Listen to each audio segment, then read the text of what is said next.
Hello, everybody. Dave Neal here, stand-up comic, host of Bachelor Nation News. Happy Friday. Stumbling to the finish line. Wild week. So many different stories. Yesterday, we had the season-ending spoilers, and now we have the Men Tell All spoilers.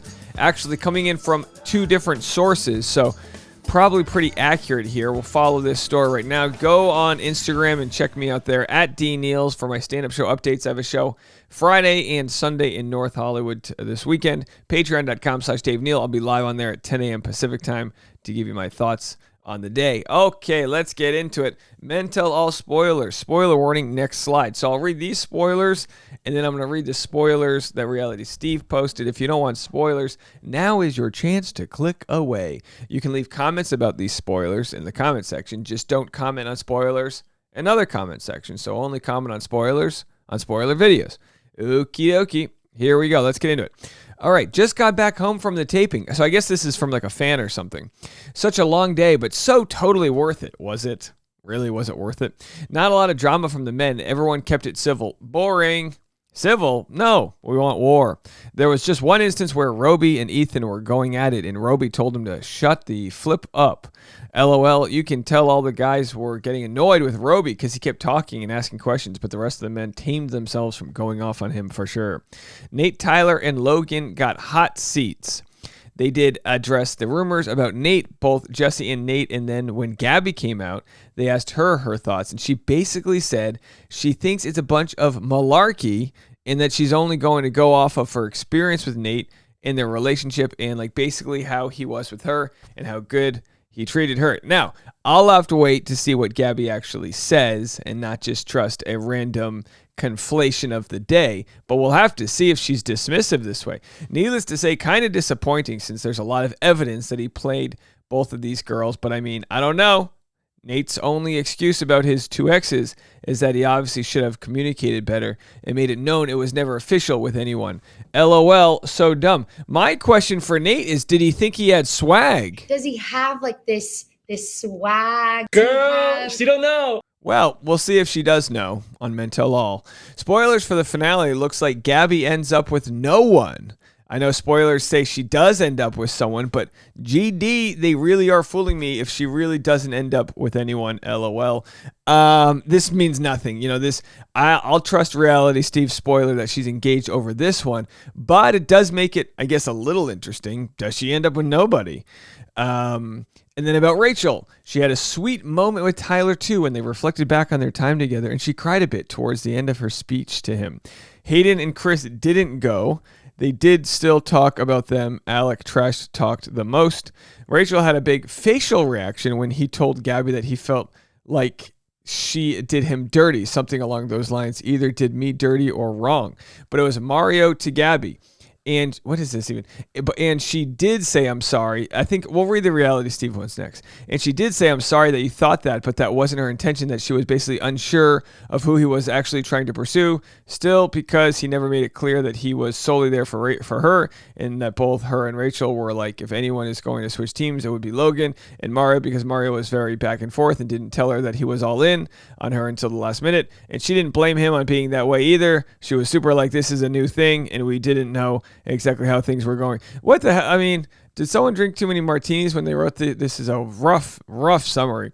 Wait, so did you know that Tyler gets sent home on his hometown date? They have a date, but she doesn't meet the parents because she breaks it off before, since she just doesn't see herself getting there with him. It's so sad because he's like telling her all this cute stuff, and he even tells her he's falling in love with her, but he has no idea she's about to break up with him, which causes her to cry so much. Oh, and Logan gets sent home after the day portion of a group date because he gets COVID. We only saw a couple clips of the new episodes, so everything was in pieces, but it seems like that's the only reason why Gabby and him had to end things. Well, that's a shocker. You know, did I say this?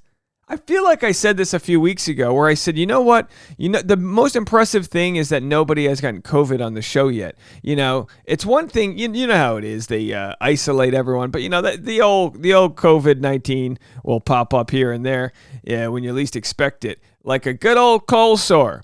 COVID-19, the cold sore of the 2020s. Okay. Here we go. Here are Reality Steve's Men Tell All spoilers. Geez, hell of a week on this site, no? Tuesday, you had your Nate story. Yesterday, you had your season-ending spoilers. And today, your Men Tell All. Don't expect many fireworks. Only 2 guys this season that caused any drama. Chris and Hayden, neither of them were at the MTA taping.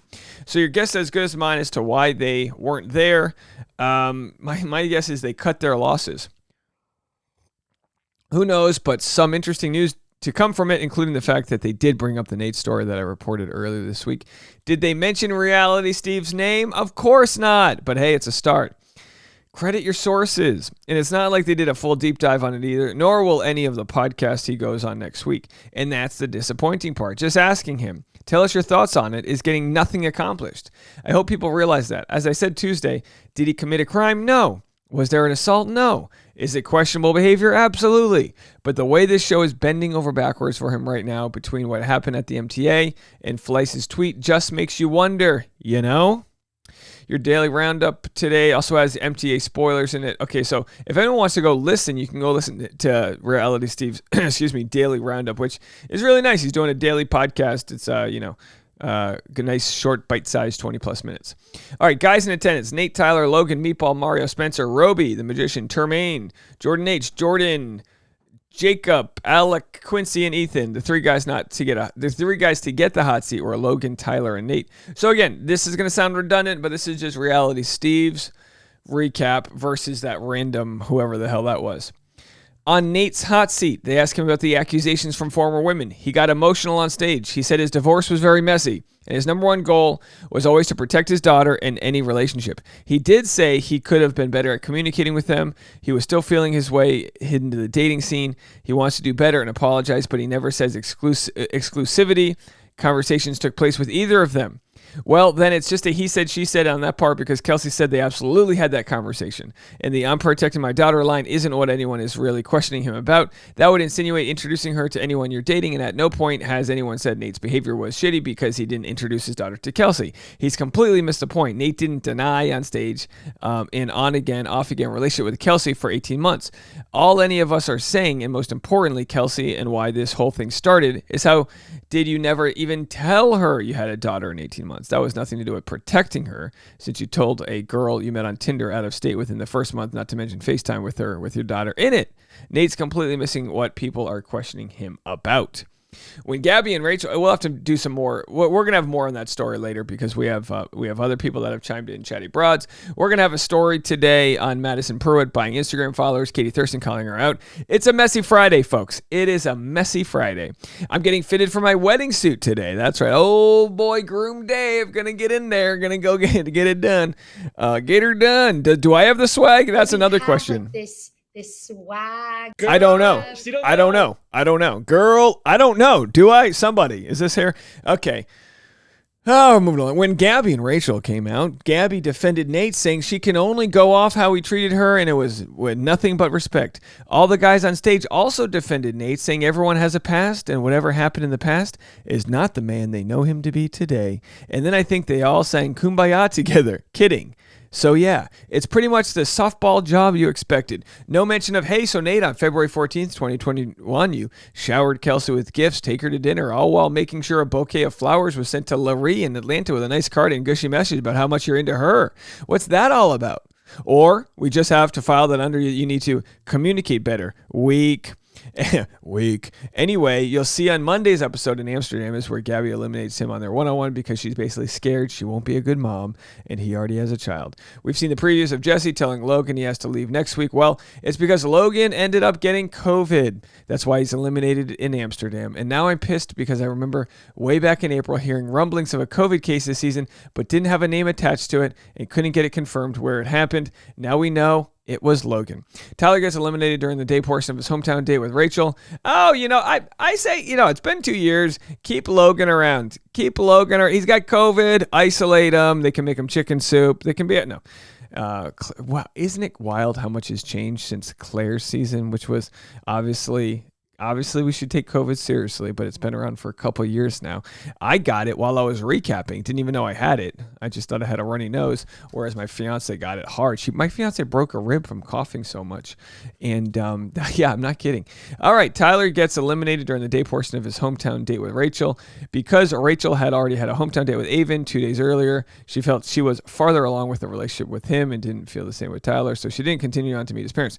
Okay, they did a promo for Bachelor in Paradise with Victoria Fuller, Genevieve, Serene, and Andrew on stage, just briefly talking about the season. The only drama really came from Roby, since apparently he ran his mouth a lot, and the guys were like, "You've only been here since night one." I hate it when that, "We don't even know you. You know, according to the socioeconomic hierarchy here, you should talk less because you didn't, make out with as many women." Meatball took off his shirt again, Billy, and poured sauce on him. The audience was given a meatball sandwich. Oh, that's fun. They also did do's and don'ts of dating. Okay. That was pretty much it from what I was told, but expect Nate to be the talk of the men tell all. The guys, Gabby, Rachel, all loved him and defended him, which was to be expected. That will continue into next week once he starts doing the podcast rounds. But again, I guess I should be a better communicator. It's going to be his answer to anything brought up against him, and it doesn't seem like anyone will really challenge him on exact details of what happened, and he'll be protected. All we want is for him to actually address specifics and give any type of explanation. That's not asking much. Oh, well, I agree with Reality Steve. I don't think it's asking much for the very few people that have insinuated that Reality Steve has not handled this well.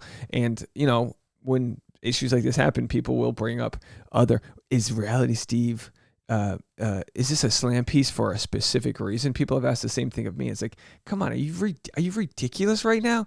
No, it's a sensational story. It's wild. It's one of those stories that everyone has a comment on. How could you date someone for a year and a half? And he says, well, it just wasn't exclusive. And hey, could you have a year and a half long relationship that's not exclusive, where she meets your parents and you meet hers? Hey, it's 2022. I guess anything can happen these days, but geez, it's a little weird if you ask me. Follow me on Instagram at DNeals. Catch up on those stand-up show updates. Patreon.com/Dave Neal. If you want to give me a tip or be part of the membership community, go check that out. Tons of comment. This might be a 6-episode day. So buckle up. We'll see you guys in a little bit. Bye, everybody.